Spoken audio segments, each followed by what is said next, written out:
ఆంధ్రప్రదేశ్ ప్రభుత్వ ఉద్యోగులు ముఖ్యంగా పెన్షన్లకు ఉపశమనం కలిగించే కీలక పరిణామాలు చోటు చేసుకుంటున్నాయి. పెండింగ్లో ఉన్న కమ్యూటేషన్ బకాయిల విడుదలపై ట్రెజరీ శాఖ నుంచి సానుకూల సమాచారం వెలువడగా 12వ పీఆర్సీ అమలుపై కూడా ఆశలు మళ్లీ చిగురించాయి. రాష్ట్రంలో పదవీ విరమణ చేసిన ఉద్యోగులు చాలా కాలంగా ఎదురుచూస్తున్న రిటైర్మెంట్ బెనిఫిట్స్ అంశంలో కీలక పురోగతి నమోదైనట్లు తెలుస్తుంది. ముఖ్యంగా 2020 సెప్టెంబర్ వరకు పెండింగ్లో ఉన్న కమ్యూటేషన్ బకాయిల చెల్లింపులకు ప్రభుత్వం అనుమతి ఇచ్చినట్లు సమాచారం వెలువడింది. ట్రెజరీ శాఖ ద్వారా ఈ చెల్లింపులు అర్హులైన పెన్షనర్ల బ్యాంకు ఖాతాల్లో జమ అవుతున్నాయని అధికారిక వర్గాలు పేర్కొంటున్నాయి. ఈ నిధులు అందడంతో వృద్ధాప్యంలో వైద్య ఖర్చులు, కుటుంబ అవసరాలు వంటి అత్యవసర అవసరాలకు కొంత ఉపశమనం లభించే అవకాశం ఉందని పెన్షనర్లు భావిస్తున్నారు. ఇంకా బకాయిలు అందని వారు కూడా తమ బ్యాంకు ఖాతాలు, ట్రెజరీ వివరాలు పరిశీలించాలని సూచనలు వస్తున్నాయి.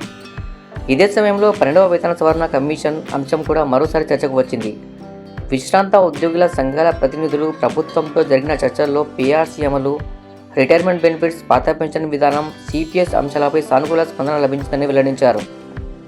అయితే కొత్త పీఆర్సీ అమలుపై ఇప్పటివరకు ప్రభుత్వం నుంచి అధికారిక ఉత్తర్వులు వెలువడలేదు. అందువల్ల అమలు తేదీ, ఫిట్మెంట్ శాతం, అరియర్స్ చెల్లింపు విధానం వంటి అంశాలపై స్పష్టత రావాల్సి ఉంది. ప్రభుత్వం అధికారిక ప్రకటన చేసిన తర్వాతే పూర్తి వివరాలు వెల్లడయ్యే అవకాశం ఉంది. పీఆర్సీ అమలైతే ఉద్యోగుల జీతాలతో పాటు పెన్షన్ల బేసిక్ పెన్షన్ కూడా పెరిగే అవకాశం ఉంటుంది. బేసిక్ పెన్షన్ పెరిగితే దానిపై లెక్కించే అదనపు క్వాంటమ్ ఆఫ్ పెన్షన్ వంటి ప్రయోజనాలు కూడా పెరగవచ్చు. దీంతో ఉద్యోగులు, పెన్షనర్లు ఇద్దరికీ ఆర్థికంగా కొంత ఉపశమనం లభించే అవకాశం ఉంది. అదేవిధంగా gratuity, commutation, encashment of earned leave వంటి రిటైర్మెంట్ బెనిఫిట్స్ ఇంకా పెండింగ్లో ఉన్న వారికి కూడా విడతల వారీగా చెల్లింపులు కొనసాగుతున్నట్లు సమాచారం.